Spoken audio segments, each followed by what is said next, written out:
Welcome back. This is still Inside on Landslide. Guys, welcome back. Sometimes the behavioral pattern of Nigerians shows a nation or a people or voters that have been conquered. It's obvious in so many of the things that we see, especially on the political space. And it's worrisome. It looks as if a cliche of 1, 2, 3% of Nigerians have conquered the other 90 plus Nigerians through so many other ways that we cannot even talk about. Election, promises, ethnicism, religion. How do we go forward from here, Okafor? You know, there is this, I think Nigerians are essentially suffering from the weight of history. You know, there's this analogy that if you put certain ants inside this cup, Yes. cover it. When the ant gets there, they meet obstruction, they go back. When they go, they meet obstruction, they go back. When they go, they meet obstruction, they go back. Even when you remove the cover, when the ant gets there, they will still go back. They won't be able to come out because they have conditioned their mind to that. You see, let me just make this an open research. You take a research paper, go and start asking every Nigerian if they think Asiwaju will run for second term. I can assure you about 95% will say yes, he will run. If you say today you are joining APC, you want to run for presidency, everybody, almost 97% will say, you say you want to run for presidency, don't you know that Asiwaju will run? As if it's Asiwaju's right or a gift, not even right, he has right to run for the second term. As if it's a gift Of 8 years. of 8 years. Some people tell you that he'll be there for 8 years. They're even saying it openly. You understand? And that is the reason why, instead of us talking about governance, just 2 years of inaugurating all the both state and the federal elected officials, we are talking about election again, shortchanging the people, because the people's brain has been programmed to function on how to re-elect the same set of people. To the extent that the new persons are not even attractive. As a matter of fact, ask some Nigerians, why didn't you vote for this man? They say he will not win. They say, oh no, he will not win. These are not politicians. We're talking about like ordinary voter. They have been conquered to think that perpetuity of this nonsense is the right of these persons. And there's a kind of, do I call it monarchy, unwritten cage, that is only these people that are qualified to do this nonsense. And that is why you see them. In 2027, if care is not taken, you will see our voters still voting these same people. Then immediately after inauguration, they start criticizing them. But give them another opportunity to still vote. They will vote the same persons again. They are conquered in mentality, but there is hope. They can change. They can change. The change is not going to come cheap, but it's possible. I remember in 2002, thereabouts, re-elections were coming, and Lucky Benedict of Edo State, in his first tenure, had failed woefully, abysmal failure. They came up with a slogan: if Peking fail for first exam, You go make repeat you go repeat them. I even know Chief Tony Aneni was one of the people that was championing that. And it has become like the same. A senator has failed. No impact on his senatorial district. A House of Rep member, no impact on his constituency. A governor, the state is in shambles and in disarray. A president, the economy is fumbling. Now they play more politics than they do for governance. How can we rectify this? You see, this issue is a very serious issue. When you want to look at it, you look at it from two folds. First, from the elected officers. What they do once they get into office is to ensure that they buy that ticket from their party. What I meant by that is that they ensure that the party reserve the ticket for them. They do everything within the party to the extent that whether they perform or not, to the party's official and the party leaders, and the leaders of the area are satisfied. That is why the saying that comes that person will not, I won't vote for that person because I won't waste my vote, will not win. In the first place, the person might not even get ticket in the popular political party. So, you see that it's only those who are in offices that will have, ticket on the platform of the popular political parties. Take, for instance, what is, happening in Delta State. The city governor in PDP and the entire PDP structure, from the National Assembly to the State Assembly to the local government chairman, defected to APC. Because right now, APC is the popular political party in the South. They believe that because it has the connection with the federal, it will be easier for them to win, elections under the platform of APC.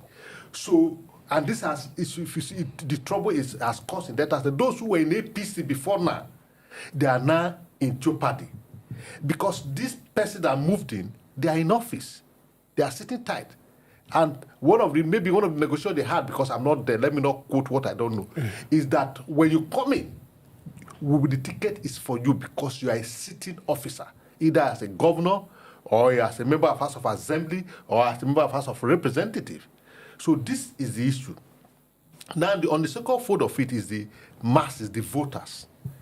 It's so sad that the minds of Nigeria, like you rightly described, has been programmed that they can't reason beyond those who are office holder. They don't reason that there should be a reason for a new blood, like as it is done in other climes. For instance, in America, even in Britain, they interchange the offices. The people decide if the conservative is in office and they don't do well, in the next election, the British people will move to Labour. In America, if Democrat, you see, the last government was Democrat, but they moved to Republican. And I can tell if you conduct election today, America will move to the Democrat. Because the Republican has failed. It's not so here. The masses support. I don't understand what has really happened to our people. The extent of the stomach infrastructure, the extent it has gone, it's a terrible thing. But again, I'm not too surprised because what the people in power have done is to condition the people. It's like when you have a chicken, you remove all the feather, and then it's running away from you. You start throwing contour, it will still come back to you. That's what has happened. They have destroyed the economy to the extent that people can't even function outside government. You understand? Even contractors don't even got job on their merit. Based on who you know. No, not even based on who they are not servant of the office holders. Yes, the office holder owns the job. They just call the contractor to go and execute the job and bring the money back to them. So you see that at the end of the day, the contractor will always want, because if you are not in that book as a contractor, you'll be freezed out of businesses. So also in the common man, it watered down. So this is the real issue today. All right. Now, when we vote for you as an elected official, we voted for you for 4 years, not 8 years. Yeah. As a governor, as the president, 4 years, not 8 years. Yeah. How do 8 years come about? How do we need to solve these issues? Yeah, not even in only 8 years, because we're only looking at executive offices. Yes. That of legislature, some are there for 5, 10 years, some have been there. Yes. So, Dr. Baba Ahmed called on those who are above 70 to retire and, become statesmen. But I think the public, the people, the voters should set a retirement age for public office holder. Retirement age should be determined whether you are still performing or not. If you go there for the first turn as a legislator, as an executive official, and you didn't perform, you should be retired. That spares your retirement age. This issue of that second tenure is gifted. Once they say, even in the state, they say this senatorial district is their term for 8, then it must be the same person. There should be a retirement age determined by the people. Now, like you said, the people are incapacitated. The little voices, like all these political organizations, for example, Obedient and things like that, they should spend effort attacking the people, the government officials, I agree. But I think they should spend greater effort attacking the people. That attack in quote is attack the people with information, attack the people with education, attack with the people with the knowledge of the ability they have. The people don't know the ability they have. They think they are helpless. They are not. Even these politicians know that you are not helpless, but because you think you are helpless, they have not been challenged. Let me tell you, there is something a bully is so scared about, being challenged, because they are never challenged. Bullies are never challenged. So when you challenge them, you sweep them off their feet because they've never handled it before. Let the people know how to challenge all these people by retiring them. Let it be based on their performance. But most of these people have a grip on these voters. This grip, let me tell you, this grip Yes. is because people lack the education and they do not know their powers. What of the hunger? That's what I'm telling you. That's where you are alive. When you are alive to vote, you are alive to coordinate yourself. You have the power. A bed in hand is what 15. The bed is not even in hand. There is no bed in hand. There's nothing in hand. There's no electricity. There's no good road. There's no what is in hand. There's nothing in hand. But Tinubu said there is nothing. If we don't give us electricity, we should vote him out. Yes, it's not even only about Tinubu. Yeah, I know. We take this in about only the presidency. What are the state legislators doing? Tinubu came to let us know that about 65 to 70% of allocation for the federation account goes to the governors. What are they doing with it? The state legislators, what are they doing? Are they just there to be rubber stamp for governors? What are they doing? The senators, what are they doing? The House of Rep members, what are they doing? These are the people that should be appropriating our money. The first checks and balance should come from them before the department checks and balances. What are they doing? Philip, take it away. You see, it will not be only take away. Because you see, people need to be liberated. Their mind needs to be liberated. Because it's a terrible thing. Okay, so let me nip you. Yes. Who will liberate them? They will liberate themselves. Yes. They will come to the realization that, look, the power to choose who to govern them is in their hand. You see, that is why he said, attack. I will say, they should do voters' education. It's all about voter education. They need to mobilize the people. Mobilize them to know what they should do. The few persons who know should go more of voter enlightenment, because we can't continue like this. But we can't. But we need the liberation. The resources to go on enlightenment, who will it come from? We don't need the resources as it were. The little you have is enough. Start from somewhere. We don't. You see, that is the problem of the voter. You just said it.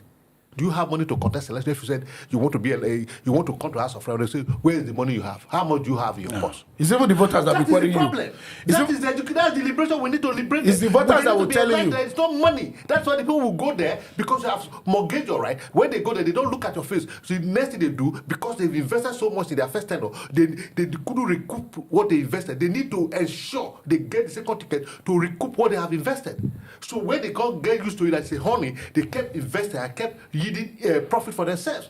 So we need to liberate the people's mind. Okay. Tulu with you. Yeah. Nigeria is faulty, as it is. A nation where politicians are richer than businessmen is a faulty nation. Yeah. The economics is wrong. Yeah. And I tell Nigerian people one thing. You know, when you chase Nigeria to the wall, rather than fight back, they use their last strength to pierce through the wall. They shouldn't pierce through the wall. Let them use their last strength to fight back. They should use their last strength to fight back. Okay. Nigeria, wake up. Use your last strength to fight. There's a liberation that you need to be liberated. We'll soon be right back on News Inside.